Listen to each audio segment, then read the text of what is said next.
Hey everyone, and welcome back to the Weekly Awakening Podcast. It is your host, Cosmic Colleen, and I am here with a very special interview episode. I am very excited. Now, before this starts, I got to apologize, guys.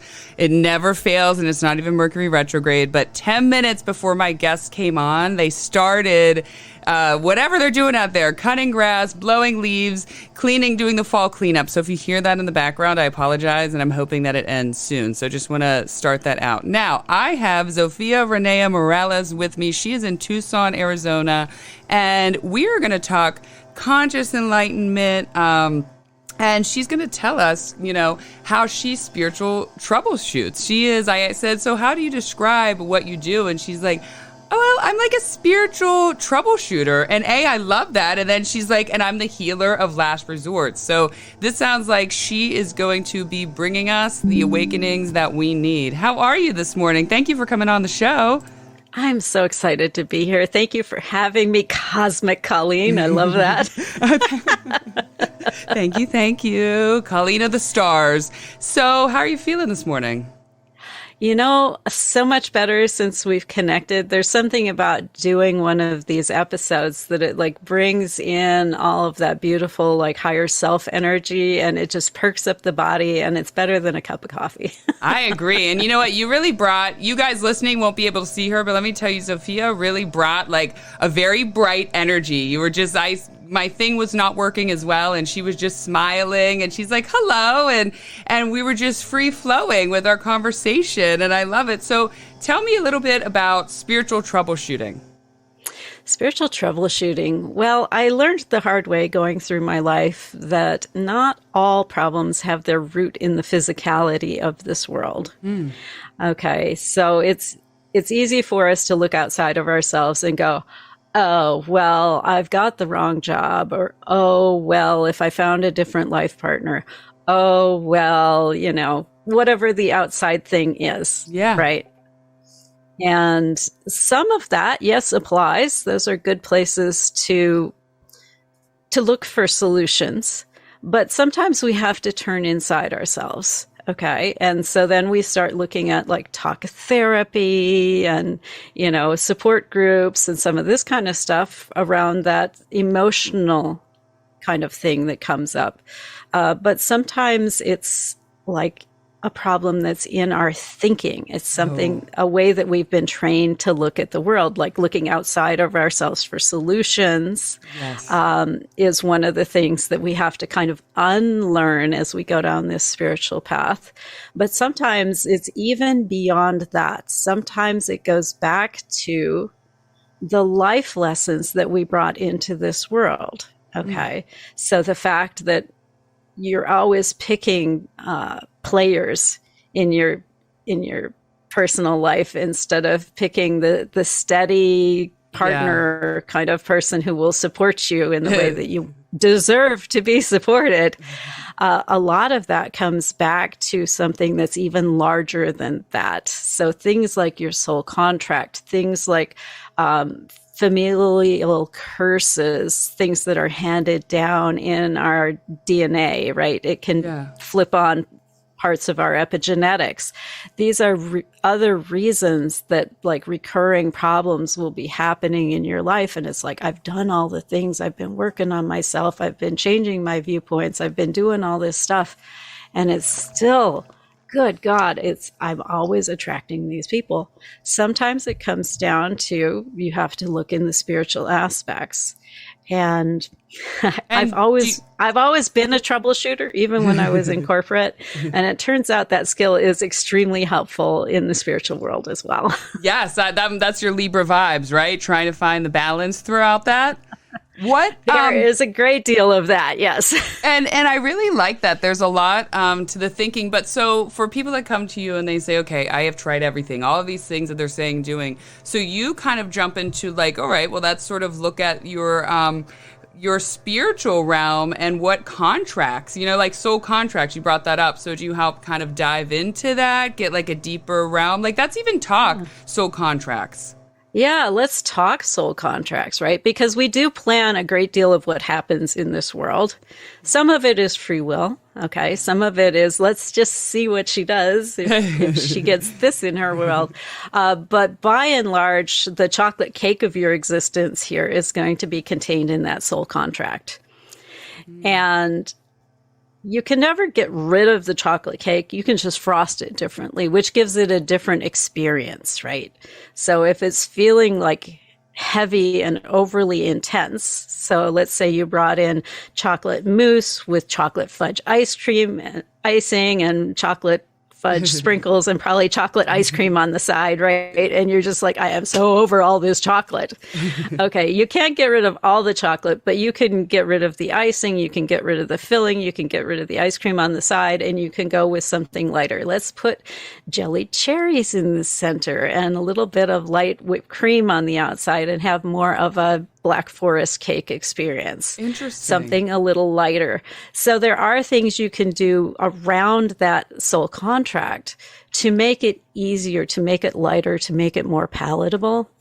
And I have discovered that occasionally, and this is more the exception than the rule, there is a moment that comes where it's just time to renegotiate the whole thing. And how do we know that moment's coming?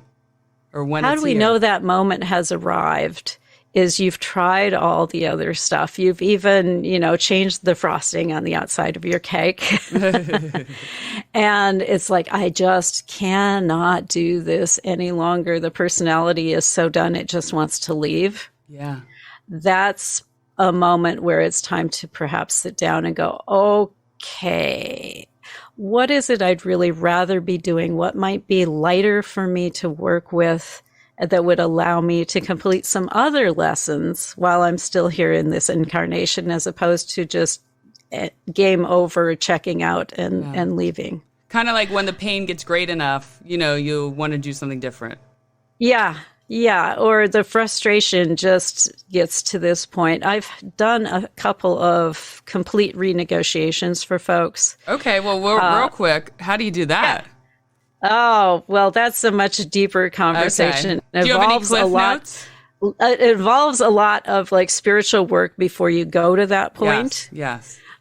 Because a lot of times, once you've got your spiritual self cleaned up and your spiritual house cleaned up, you realize that, okay, it's not as bad as I thought it was. I really can finish this. Yeah. And so it's not ever a first choice. And so there's a great deal of cleaning up that we do. We take off a lot of the virtual reality gear that we bring in to make this world of separateness feel so separate. Yeah. And that kind of allows for more spiritual clarity. And then once you have the spiritual clarity, you can like redefine your goals. And then I go and do the soul contract renegotiation. So is that what I was reading a little bit on your website, and you are biophysics, right? Biophysics by training. By yes. training, and you're just going through life, and then all of a sudden you realized you had Lyme's disease, and that's like where all of a sudden a lot of this took off for you. Everybody likes that it should be all of a sudden, but truth be told, it was a slow decline. I had many invitations into be more spiritually guided, be more aware that there's more than just the physical world. And I went past all of them. I'm very stubborn. Norwegian and German put together. Oh, yeah. So like double dose of stubborn and stoic and bloody minded. And by God, it's 2 + 2 = 4, rational, replicatable. Don't talk to me about anything that's not. All this is old wives' tale, mythical folks. No, not going there. And so it was this slow decline. And when it's time for you to wake up, your soul will take a great big black magic marker and start lining through the distractions and taking away your favorite toys. And my favorite toy was this great big amazing intellect that I have. And the Lyme disease had progressed to the point that it was eating my brain. I still didn't have a name for what was happening. Wow. I just knew that I couldn't remember what was going on from moment to moment. And by the time I had a name to put on it, it had gotten to the point that I could not work. My husband was having to take care of most of what was going on around the house because I would go into the kitchen to make a 30-minute meal and come out 3 hours later. Wow. That's how bad it was. Wow. And so, yeah, it got really, really bad. And so, and you were knowing what was happening, right? And feeling like I'm kind of losing my it's shit. like, what the heck is happening to me? I can't remember what I'm doing it's scary. That's and it's scary. frustrating. And yeah. And so at this point, I've lost my career. My husband's career has been kind of on and off because of changes in his industry, and he needed to go back to school to get another degree. We're in bankruptcy. He's going back to school full time. We're living by the grace of a former neighbor who has loaned us a condo to live in. This is where we're at. You know, all the properties have disappeared, and we're living on a fraction of what we used to live on. Wow. In this bankruptcy. And that was the point at which I got the diagnosis of Lyme. And the doctor that gave me the diagnosis had this amazing plan that he does with people. He's a conventionally trained doctor. And it involved a bunch of rotating exotic antibiotics and clearing IVs and antibiotics that have to be given by IV. And so he gave me this plan, and I'm like, I'm going to have to find out from insurance what they're going to pick up on this sucker, because I'd run the calculator on it a few times. And I can't tell you the exact number, but every total arrived around $27,000, $28,000. Wow. For the first year. For the first year? For the first year of a 2-year plan. I'm like, geez Louise. Okay, so I rang up insurance and said, here's the diagnosis, chronic Lyme. I've got this plan. I need to know what you guys are going to cover. And the insurance lady literally said, we don't believe in chronic Lyme. Is that what she said? She literally said, we don't believe in chronic Lyme. Like, well, isn't that freaking convenient for you guys? Right? You guys don't have to pay a thing. Yeah. And so the bottom line of that conversation with her was 60 days of oral antibiotics, full stop. And, oh, by the way, your doctor is out of network. Oh, my God. That's all it needed, right? Oh, my God. And so I'm going down the list of, well, how do I make this happen, right? We don't have the income to make it happen. It's more than half of what my husband is making in a year for the first year. And it's definitely more than it'll take for the entire program. So we're not going to just pay it out of our budget, besides which we're in a bankruptcy, which means we can't finance it. That is not happening. And so, okay, can't finance it. He's already going to school full time, working full time. No spare cycles for him to like take on another job. Yeah. You were like, how's this going to work? Yeah, there's just all of the doors were closed. I can't go get a job. There's no way. And so I thought, well, it might be time to talk to my folks. Now, they've been very clear with me since I was 18. You turn 18, you are responsible for your shit. Don't expect to come home and live in the basement rent-free or any of that kind of stuff. This is not how we roll around here. They really threw you right into adulthood.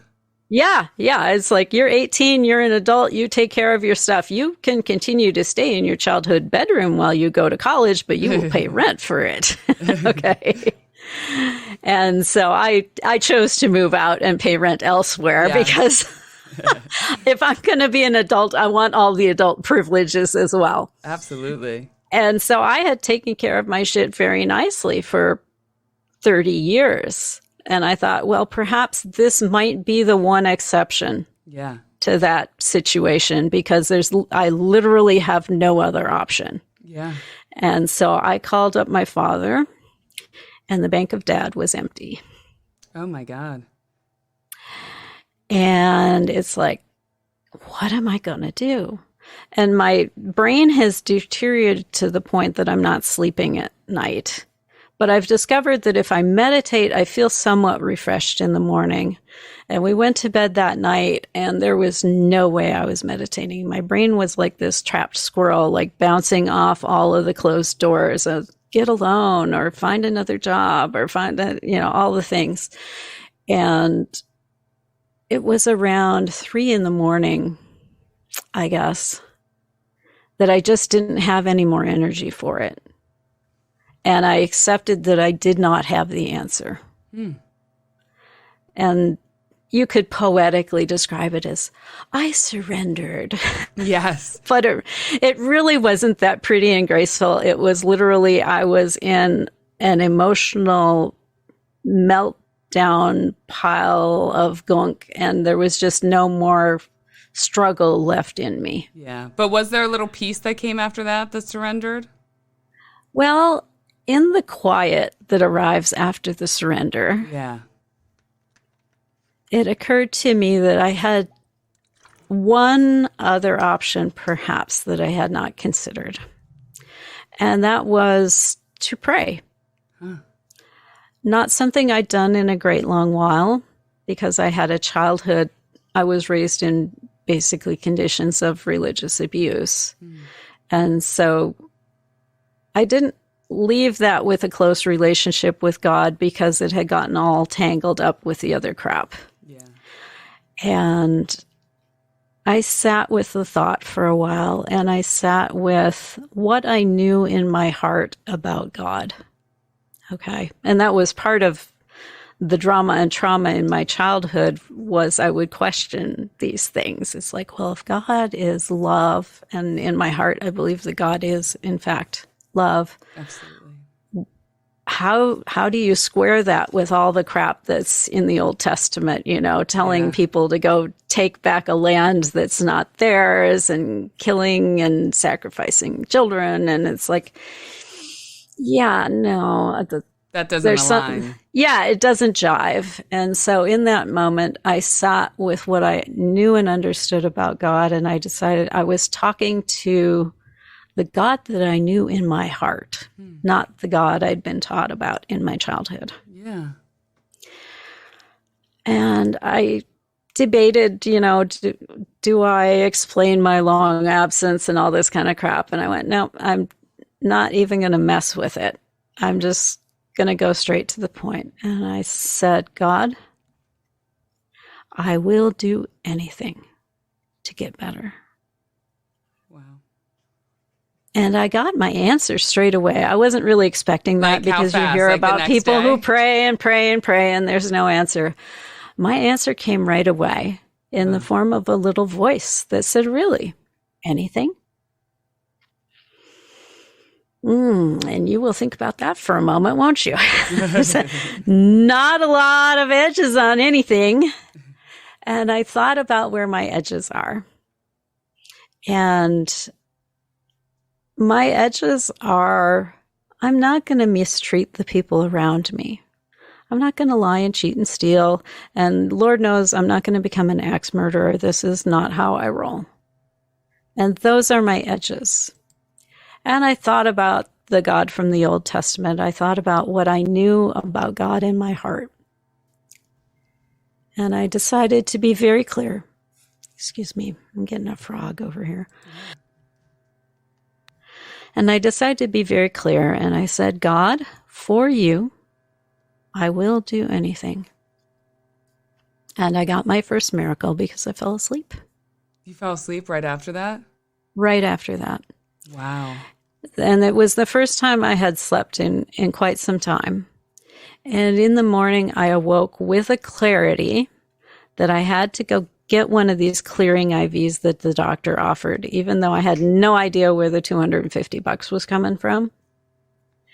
So I went over, and I'm in the infusion room getting the IV, and the doctor walks in. The doctor walked in? Yeah, which is unheard of. He doesn't go in the infusion room. Are you kidding? And so I waved him over and explained that I'm now a cash play client. Insurance is out of the picture. And what are my options, given that I'm in bankruptcy as well? And surprisingly, he smiled at all that information. He smiled at all of that? I'm like, I don't see how this is good news, but okay. And he says, well, with insurance out of the picture, you now have all the options. Wow. Oh, I had not considered that insurance might equal handcuffs. And so I'm like, tell me about the options. He says, we've got this naturopath that's on staff.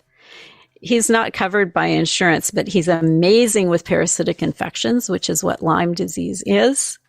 And he treats it with herbs, which are like $30 to $40 a bottle, as opposed to, a $250, $300 IV. That's much better. Okay. Yeah, this is looking more manageable. And so I got an appointment with him. When I came back for that appointment, I was cooling my heels in the waiting room. They told me he was running behind. And so I'm looking for something to do in the meantime. And there are all kinds of magazines, and I'm not a magazine kind of girl. Then there's this book. I'm like, well, the book looks promising. Let's see what this is. And on the front, it says The Emotion Code. Now, I was raised by a German and a Norwegian. So what I was taught about emotions is thou shalt not have emotions. Okay. Push them down, pretend they're not there, carry on regardless. And none of that is good emotional advice, and I spent years in talk therapy picking apart a great deal of what I had been taught. But none of it ever took the heat out of the original triggering event. It didn't? No, talk therapy never did that. It did give me some other tools. It gave me things to do instead, but it never really resolved the original emotional pain. And so if this guy had the code to the emotions, I wanted to know. You're like, what is it? Well, tell me.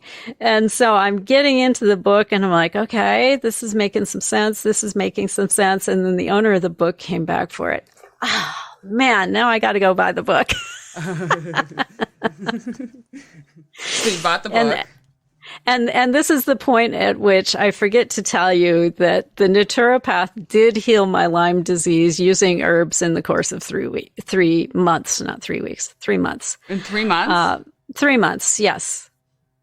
Fast. Really, really fast on the scale of Lyme disease. Wow. And so I will put that out there so I don't get a whole slew of email going, my cousin's brother's whatever, right? Yes, you have. It's like, I've handled that. That's good. I'm good on Lyme now. Because I get so wrapped up in the unfolding of the wake up. And that book was the first step, because I started going through and releasing these, what he describes as trapped emotions. It's the stuff that you've stuffed down for years. And it's helping. It is actually taking some of the emotional charge away. I'm like, okay, so this guy is on to something.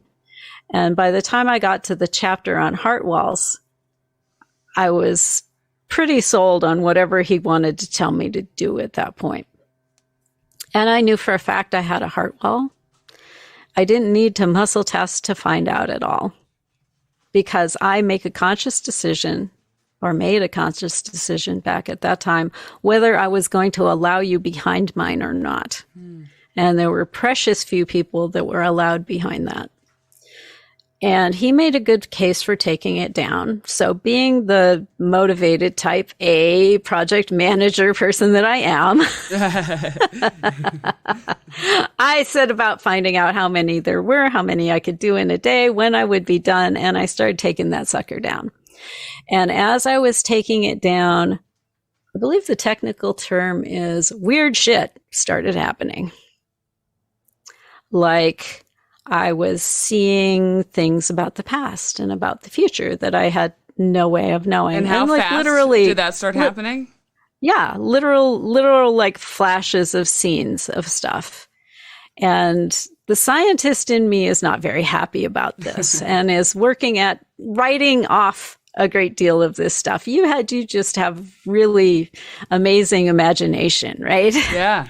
And then it's amping up because I'm like feeling things when I go from other people when I go into like grocery stores and stuff. And in fact, walking into like a Walmart or a Trader Joe's is like walking into this energetic rock concert, and they're like at the crescendo of the performance. And it's like this physical hit of energy going into the place. And it's really overwhelming and hard to stay there. And so I'm the scientist is busy going, well, you're more exhausted and depleted than you realize, you'll get back to normal here shortly. And I'm seeing crossed over dead people and fairies in the backyard. And now the scientist is going, they're going to send the guys with the white coat and the wraparound sleeves for you any moment. You've got far more brain damage than you realized. And it continues to amp up. And there was a day I had seen what I understood to be Archangel Michael in the form of a little blue glow. And spontaneously, this Hebrew prayer comes out of my mouth. A Hebrew prayer? A Hebrew prayer. I went and I Googled like the phonetics of it, and it comes back as this prayer for a Hebrew candle lighting ceremony. Now, I'm raised in Minnesota. I think there's a grand total of 10 practicing Jews in Minnesota, just enough to have a synagogue. Yeah. That's it. It's not like I was exposed to this growing up the way I would have been if I'd been raised in New York or something. So it's not like I got it by osmosis. And the scientist is now really reaching for explanations. It's like, well, you sat Seder once when you were in college. You must have remembered it from that one exposure. I'm like, one time. Are you freaking kidding me? Wow. And so I'm really kind of reaching for ways to write it off. And I think our God squads, God love them, they have to be so patient with us. I like that. Mine, at least. So instead of like ancestors or spiritual guides, you say the God Squad. Yes, I call them the God Squad, that. And it encompasses all those people. It's your guardian angels, it's your spiritual guides, it's your ancestors, it's all the folks. I love that. And I'm sure they probably face palm at least 3 times a day with me. Come on. I honestly feel like I'm right there with you. They're double face palming. That's so funny. Wait for 1 second. Let me take a pause. If this goes off, if you saw me got distracted, all of a sudden my Zoom said I never paid the fee and like I had to upgrade. So it's saying it shut it off, just let's keep talking, but I'll send you another request. It said I paid it. Yeah. I paid it while I was talking. For some reason, it's saying it still might shut down. So I just want to warn you. If all of a sudden, what a morning, right? If that's fine. We'll just regroup. You'll send me a new invitation. I'll come back. We'll just pick it right back up. So I don't know what's going to happen because I paid it, but it's still saying it might shut down. So just FYI, keep talking. Okay, very good. So my God Squad is not going to give up on me. They're like, okay, Miss Rational, you need all the proof and documentation and all that business. We're going to give you some proof. Yes.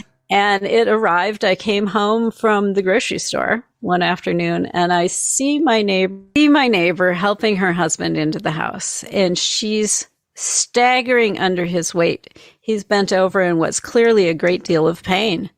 So the ice cream can melt. I go over and it's like, let's get you guys in the house. And she's explaining that his kidneys have gotten so bad. They're very scared for what's going on. And she's going to try to get an emergency appointment. And so I'm standing in the living room with him, holding his hands, because that's kind of the amount of comfort I can really offer. What can you do? There's not like a position or something that's going to make it feel better. And he closes his eyes and I can see his lips are moving. And I know them to be very devout people, what I would describe as the best kind of Christians. They have that personal relationship with God. They live that out into the world in supportive ways as opposed to judgmental ways.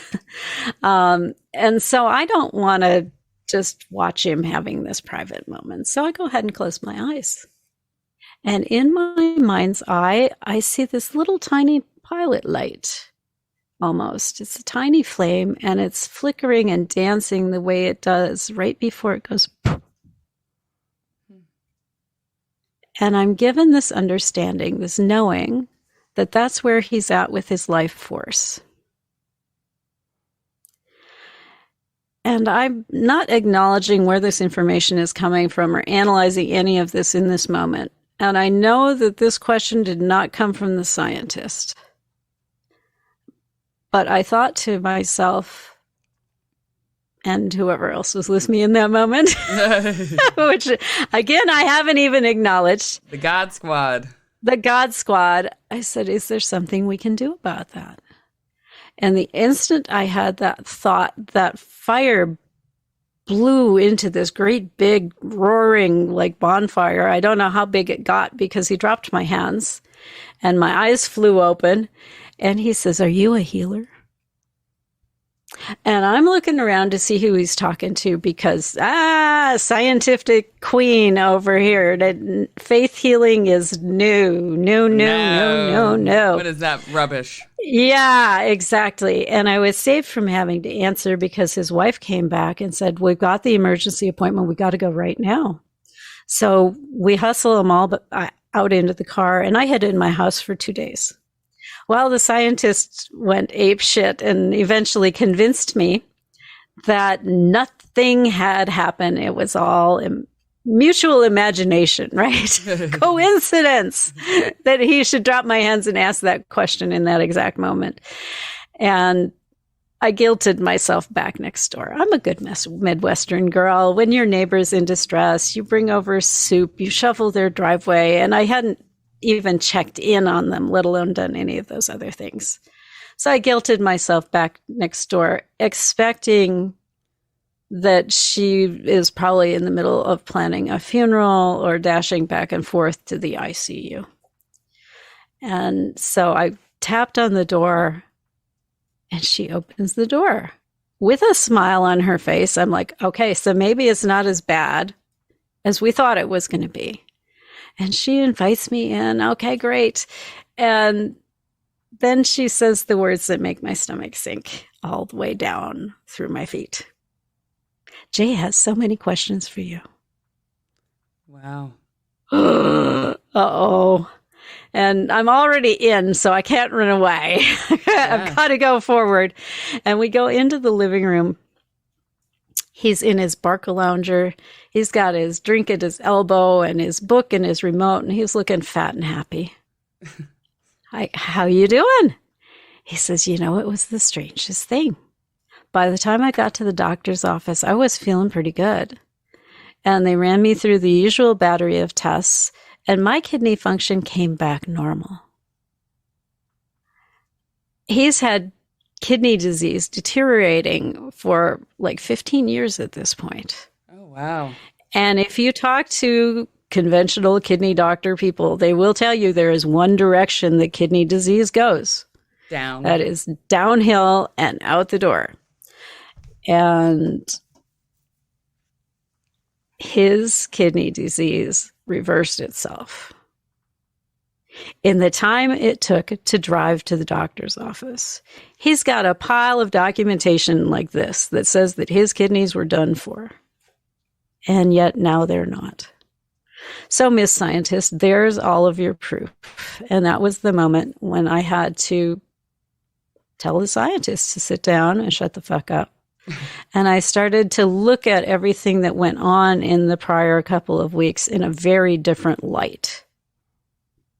And was that easy for you? Like, did you feel like this, like, was it easy to shut the fucking the scientist up? No, not at all. Not at all. She's still alive and well and with us and weighs in from time to time. It's like a cycle, right? That energy is in us. There's always kind of this balancing act, right? There's this woo moment and there's this practical mundane moment. And then there's this woo moment and this practical mundane moment. And I think of it a little bit like walking, the balance between those two. You're never like smack in the center. You're always leaning a little to the left or a little to the right. And as you do that back and forth motion, you move forward bit by bit, step by step. I love that. I love that. So now, when was all that in comparison to, like, how many years ago was that? That was 9, almost going on 10 years ago. Okay. Now. So Yeah. since then, you have been not only walking a path of spiritual alignment and self with yourself, but now you've been teaching it and healing. When did that kick off? When did the business side of everything kick off for you? I was kind of precocious on that front, I guess. Yeah. My God Squad kept me pretty isolated with my learning to start with. It was a series of books and meditation moments in the morning where clarity would arrive around different things or different things I was supposed to do each morning. And I leaned into that. I would deliberately invite, okay, what is the single most important thing for me to be doing today? Every morning. And I have to say, it was kind of disappointing to start out, right? Because you have these visions that it's going to be like, whoa, your purpose, it comes and arrives fully formed on a platter. That is not how that shit happens. Yeah. And I love these. At least not most of the time. Normally how it arrived for me was it would be something very simple and mundane that I could accomplish that day. Call this person, go to this bookstore. And it's like, really, that's it? That's all you're asking for? Yeah, really, that's all we're asking for. And I think it's kind of, what I want to say, it's very supportive in a lot of ways that it unfolds that way, even though for our ego mind, our personality, it can be very frustrating. But when it comes in small bits like that, that's how you start to build trust. Trust with the universe and trust with yourself. Exactly. It's easy to trust that, okay, I'm to call this person I haven't talked to in 5 years. I also love because it helps keep it simple, right? Our human mind wants to overcomplicate things. The little scientist wants over, and it's sort of like that process of one thing at a time. Yeah, it was after about a year and a half, I think, of going through this process. And I'd started doing sessions for people on like a barter basis. A girlfriend and I had done a retreat together in Costa Rica. A few businessy things like that had started to take place. I was sitting in my morning meditation. What do I need to know or do today? And what arrived for me is you're supposed to have a radio show. I'm like, radio show. Okay. Now the project manager perks up, right? Here's something I can get my teeth into. And so I'm calling the people I know who've done this sort of thing in the past, getting introductions to producers, and have in my mind this expectation that this is something that's supposed to be happening right now. And I did everything I could think of to pull that together, and it was not coming together. And so I had to have a moment where I sat and went, okay, I've kind of changed my ask from what am I to do today to what am I to do or no. And so it might be that I'm to know there's a radio show coming at some point, but it's not right now. Yeah. And so I let that go for almost 3 years. And then I got a call from one of the producers I had connected with. And at this point, we were back in Arizona. Their location is in Phoenix. And so it's like, well, sure, why don't I come up and we'll tour the station and do that sort of thing. And it turned out that was the moment that the radio show was supposed to come together, not, 3 years previous. So I was pretty quick out of the gate, like doing sessions with people and this sort of thing. And being in motion, there's a lot to be said for being in motion because you can't steer a parked car. Yeah. But it takes a lot of trust. And I think that's why you start with the little things and you grow to the bigger things. My challenge with it is always leaving the expectations that my mind wants to put on it out of the equation. And how do you do that? How is it just like a conscious daily? It's an ongoing process, a conscious return to curiosity. When I see myself coming to a conclusion about something that's gone on, it's like, okay, maybe, but let's be curious about what's really going to unfold here. Because one thing I've noticed about following the spiritual path is it's very windy and twisty. It's not straight. Your mind and your personality like straight. I'm going to go from A and directly over there to D. And the spirit it's more like a river. It follows and takes twists and turns. It's like, let me go up to this mountain maybe and park there for a little bit. And then we're not going to climb the mountain. We're going to just edge around the bottom of the mountain. And a lot of what happens in our life, it's not because we're going straight towards that thing, whatever it is, but because going straight towards that thing will now put us in a position where we can see that there is an option to go left or right at that point that we couldn't see from where we were.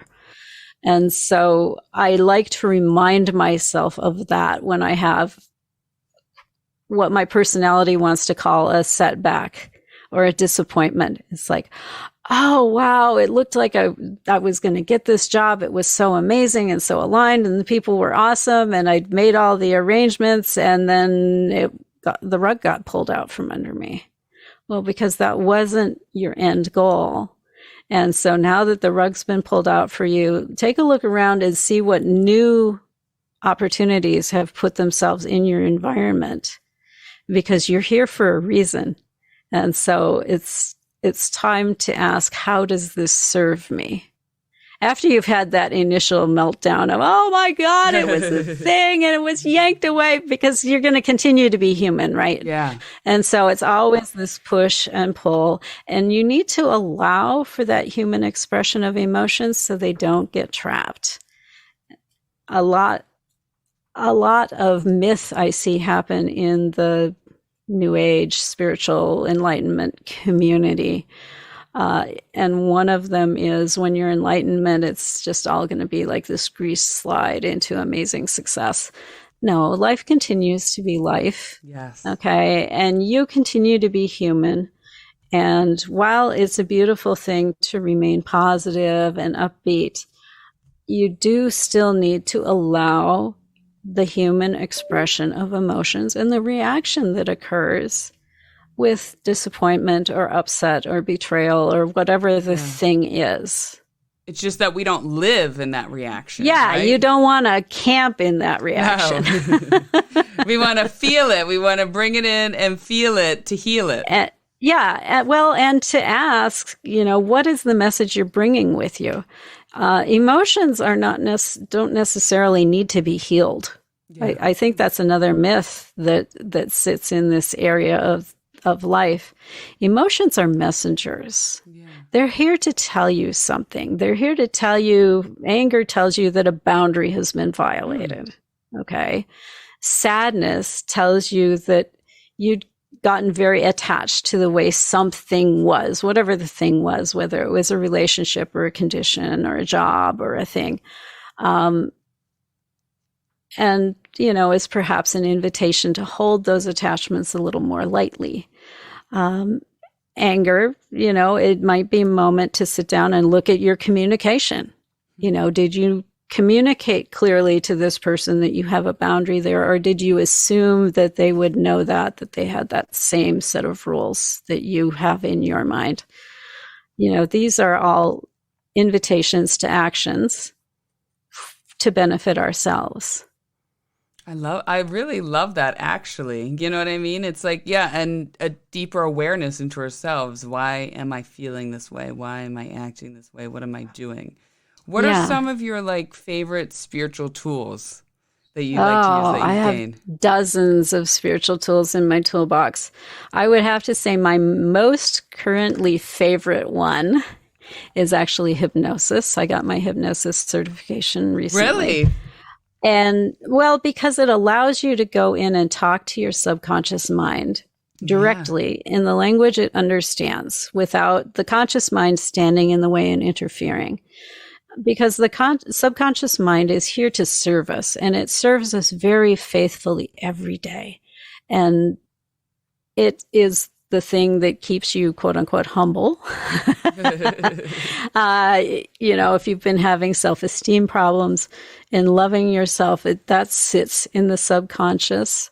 If you have a belief you haven't been able to kick about, well, you might go to hell if you don't believe the way the religion of your childhood said you were supposed to believe, you're not going to consciously shift that. And you know that because you've already tried to consciously shift that. That's something that happens in your subconscious. Yes. And I absolutely adore hypnosis for doing that sort of thing. So one of my favorite tools right now, it's a challenging one to learn to do for yourself. And you need to pay close attention to who you're going to if you decide to allow someone into your subconscious mind, because they can fuck the job up too. Yeah. So I would not recommend going to somebody who's like, oh, I got certified this weekend. It was only 2 days. Yeah. No, that's not your person. No.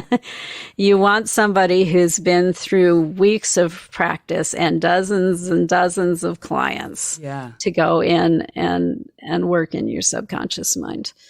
So that's my personal favorite tool right now to use for myself and clients. Some more accessible tools that I love to have on a day-to-day basis. Muscle testing was my first spiritual tool that I actually accepted. Easier for the scientists to... Muscle testing? Muscle testing. Can you explain a little bit more? They also call it kinesiology. Oh, okay. It's based on the following principle.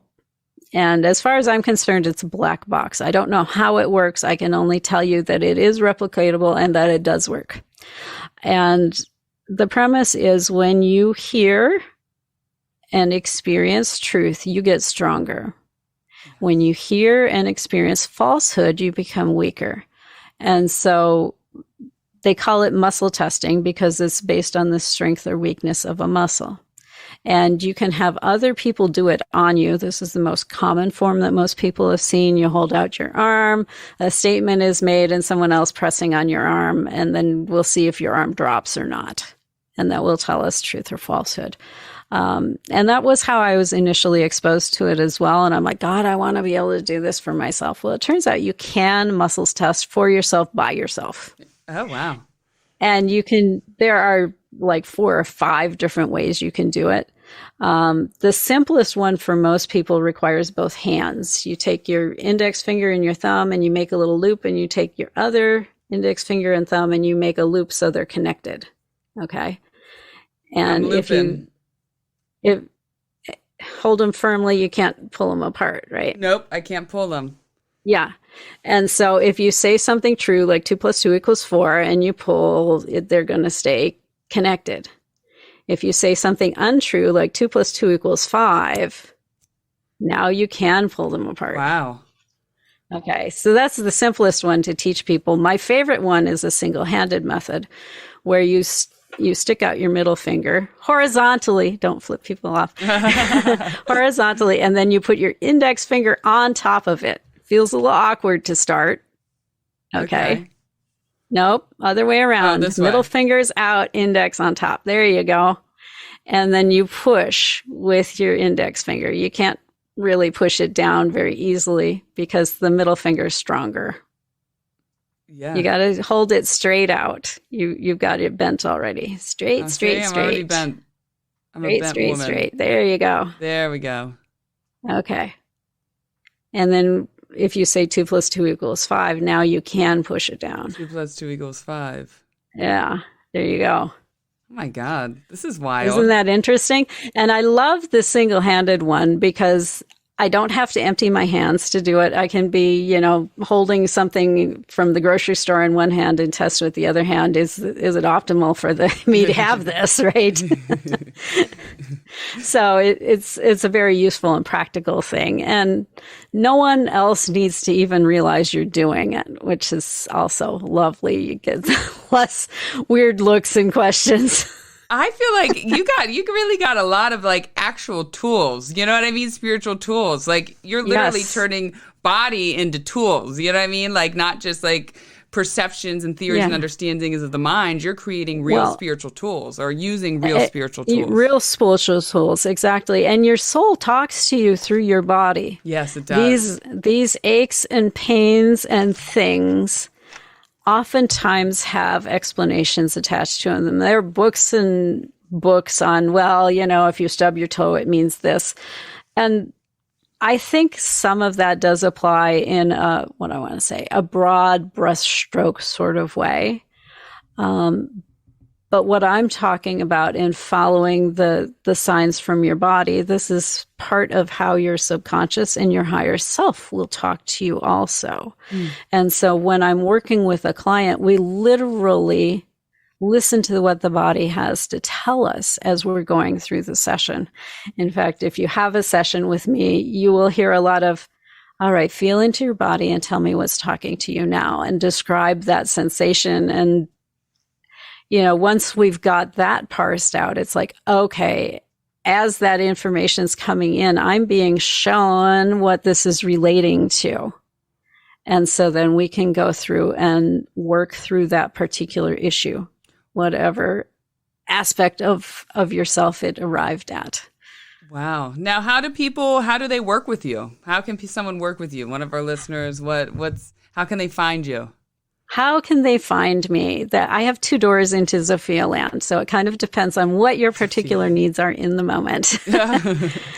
And so the door that most people come in through is a quiz that I created, because we have this tendency to look around and go, oh, everybody in this world is so much more gifted than I am.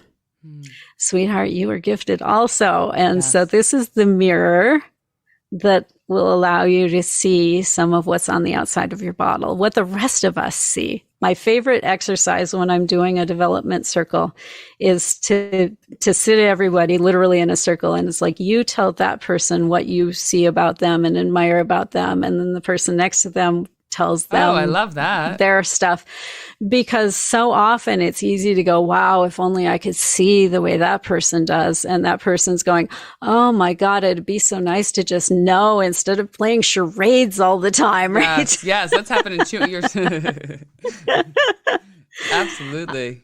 And so I created the What is Your Number One Spiritual Superpower quiz to give you a little peek into what your giftedness is, because that's tied up in your purpose. And so you can find that at superpowerquiz.us. And it just takes a few minutes to go through, and you get a lovely result at the end. And you end up on my email list, which allows you to hang around Zofia Land and see what's up. I like it. Zofia Land has been a lot of fun so far. So that's door 1. Door 2 is for those of you who are having one of these frustrating, like dark night kind of moments. And I need some insight, and how do I unravel this stuff? And so I do a free 20-minute conversation. And before the talk, I pull up your human design, I pull up your soul contract to get an idea of, what you plan to come here to do and how you plan to engage with this world. And then we have that conversation about, you dump out your frustrations. This is the thing that's making me crazy. And you leave with a plan. And one of the options obviously will be to work directly with me in resolving it. But it's a no strings conversation, and you can take your plan and go off and do what you need to do. My feeling is you can do 80% of your healing work all by yourself. Yeah. Yeah. Okay, if you're properly motivated and you equip yourself with the tools. And then there's 20% where you need somebody to hold the space, or to point out the thing that you've been unable to see, or to give you another viewpoint, or literally to do light body surgery, which is another one of these lovely tools that I have. Light body surgery? What is that? Yeah, well, we have this physicality that we can all see. Yeah. And then we have an emotional body, and a mental body, and a spiritual body. And some people can see one or more of those. Okay, people who see auras is seeing one or more of those higher level bodies. And it's all part of being part of your interface into this world, right? Yeah. Because we're not just the density of the physical body, but we've got those other aspects that kind of, what I want to say, ride outside of ourselves. And you notice that when somebody with a lot of quote unquote charisma comes into the room, you can feel them arrive energetically. Oh, yes. Oh, yes. Because they've got this big, bold, amazing, see me body that's happening in their emotions and their mental, right? Yeah.